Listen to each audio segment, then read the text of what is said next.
Assalamualaikum warahmatullahi wabarakatuh. Shalom, Om Swastiastu, Namo Buddhaya, Salam Kebajikan. Di sini kami dari kelompok 9 kelas RB, mahasiswa program studi Teknik Biomedis Institut Teknologi Sumatera akan mempresentasikan simulasi yang kami buat yaitu anti-sleep alarm untuk penderita hypersomnia saat berkendara.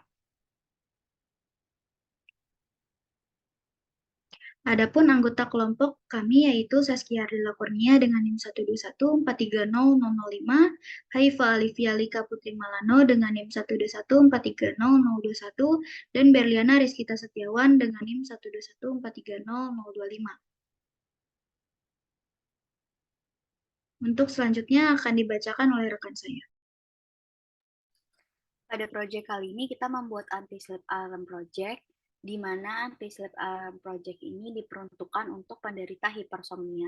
Hipersomnia adalah gangguan tidur yang menyebabkan kantuk berlebihan di siang hari, dapat mengganggu rutinitas harian, dan meningkatkan resiko kecelakaan, terutama saat mengemudi. Sebagai respon terhadap masalah ini, dibuatlah anti-sleep alarm project, sebuah sistem pendeteksi kantuk yang mengidentifikasi tanda-tanda kantuk pada saat pengemudi. Melalui fifa.co.id, Komite Nasional Keselamatan Transportasi atau KNKT mencatat 80% penyebab kecelakaan di jalur tol diakibatkan oleh pengemudi lelah atau mengantuk. Sehingga dari sistem ini memonitor gerakan mata pengemudi dan memicu alarm jika mendeteksi rasa kantuk melalui kedipan mata, membantu mencegah tertidur saat mengemudi dan mengurangi kecepatan kendaraan. Pendekatan proaktif ini bertujuan untuk meningkatkan keselamatan pengemudi dan mengurangi resiko kecelakaan, mengingat dampak serius dari kecelakaan yang disebabkan oleh kantuk.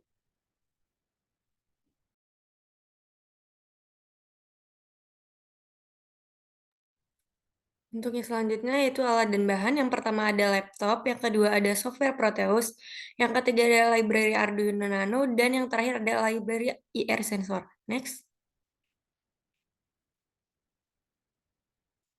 Kemudian yaitu ada komponen. Komponen yang kami gunakan itu yang pertama Arduino Nano, yang kedua IR sensor, yang ketiga buzzer, yang keempat vibration motor. Next. Untuk Arduino Nano sendiri itu merupakan papan pengembangan mikrokontroler yang sangat kecil. Arduino Nano dibangun berdasarkan chip Atmega 328P dan sebagai sumber daya, ia menggunakan konektor USB mini tipe B dan tidak memiliki jack daya DC. Papan ini memiliki banyak fitur yang membuatnya sempurna untuk proyek elektronik skala kecil dan menengah.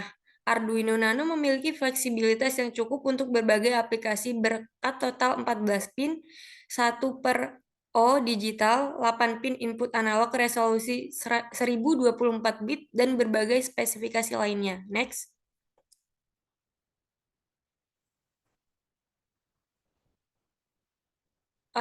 Selanjutnya yaitu ada IR sensor.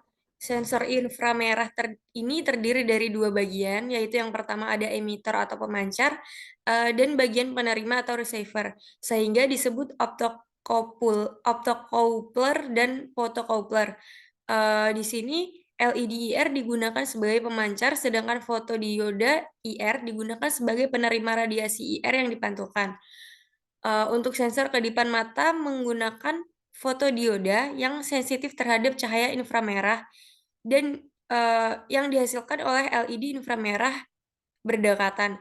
Prinsip kerjanya melibatkan perubahan resistansi fotodioda dan tegangan keluaran seiring dengan intensitas cahaya inframerah yang diterima. Sensor ini menggunakan IC pembanding LM358 yang membandingkan sinyal dari fotodioda atau penerima IR dengan potensiometer pada papan. Kisaran sensor kedipan mata dapat diatur dengan memutar potensiometer warna biru pada papan tersebut. Ada dua jenis sensor IR, yaitu aktif dan pasif. Sensor IR pasif hanya memiliki penerima IR, bukan pemancar.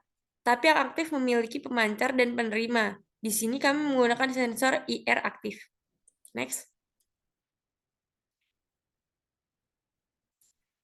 Untuk yang selanjutnya yaitu buzzer. Buzzer sendiri merupakan komponen elektronika yang cara kerjanya mengubah sinyal listrik menjadi getaran suara atau bunyi. Komponen yang satu ini sering digunakan pada alat-alat untuk keperluan notifikasi atau pemberitahuan. Yang terakhir yaitu vibration motor. Vibration motor sendiri merupakan perangkat elektromekanis yang dirancang untuk menghasilkan getaran mekanis. Motor ini biasanya terdiri dari bagian yang berputar atau bergetar seperti rotor atau ekstrinsik yang digerakkan oleh motor listrik kecil.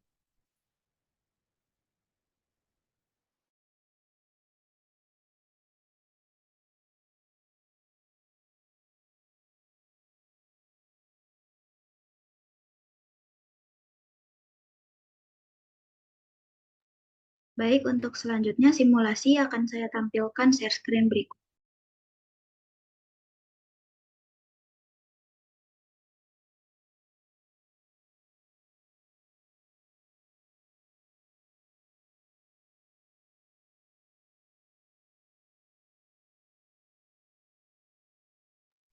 Berikut adalah simulasi dari komponen yang sudah kami susun menjadi suatu program dalam Proteus.